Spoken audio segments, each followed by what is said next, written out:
Froggy's Best Christmas by Jonathan London. Illustrated by Frank Reckamwitz. It was the night before Christmas, and Froggy was dreaming about snow. He had months of dreaming to go, but before it was time to wake up for spring. Thump, thump, in the dream, Max was tossing snowballs against Froggy's window. Froggy, called his friend. What?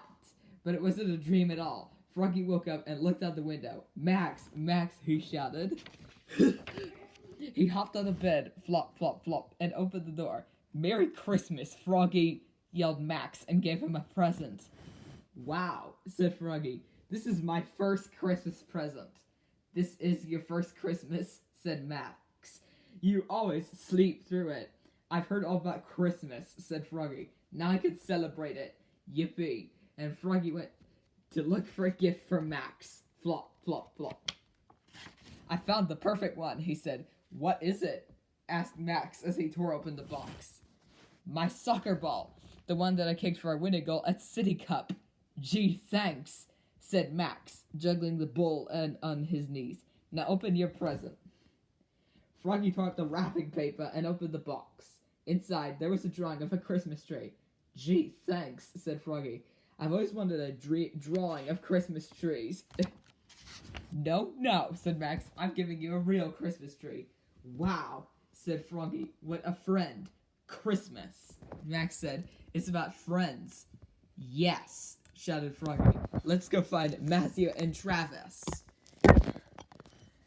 And he rushed to his room to get dressed. Zip, zoop, zut, zut, snip, zvook. Then he flopped outside. Flop, flop, flop. Froggy, called Max. What? Did you forget something? What? Me. And together they went off through the snow to wake up their friends from their long winter naps. First, they woke up Matthew. Wake up, they shouted. And Matthew the turtle yawned and crawled out from his home beside the pond. Then they woke up Travis. Wake up, they shouted. And Travis the bear yawned and crawled out from his cave under the snow.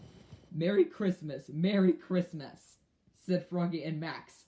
This is my first Christmas ever, said Matthew. Mine too, said Travis.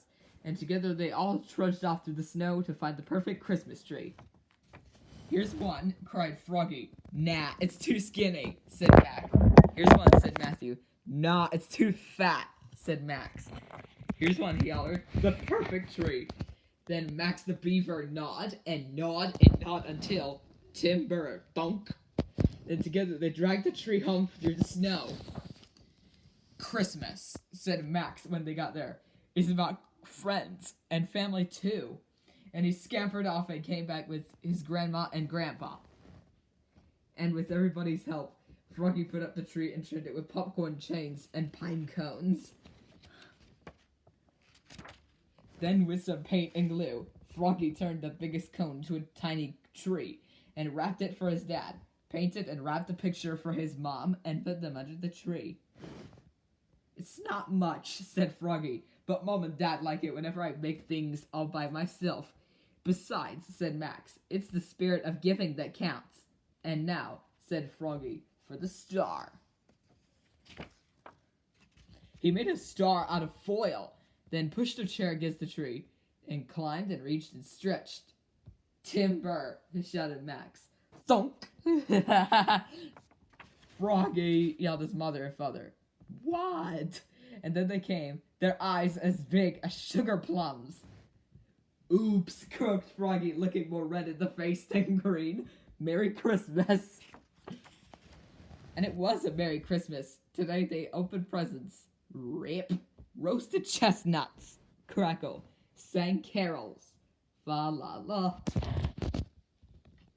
Ate a feast. Munch, crunch, bunch. And had a snowball fight. Oof. This is my best Christmas ever, said Froggy. Ours too, said Matthew and Travis. This is your first Christmas ever, said Max, and everybody laughed. Merry Christmas to all, shouted Froggy, and his friends waved goodbye. And to all, a good night. boomed Santa Owl. Ho ho ho. What in the freed?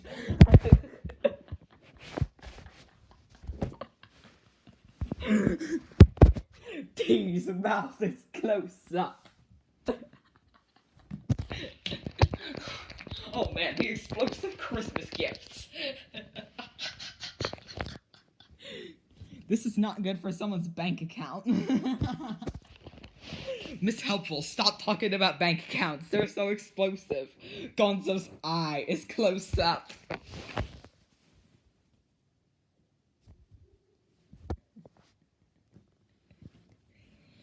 You are so concerned. You got the Froggy books from a vintage bookstore. Yeah, I did. My aunt gave them to me in 2010. Okay, that makes sense. Little Miss Shy's eyes close up.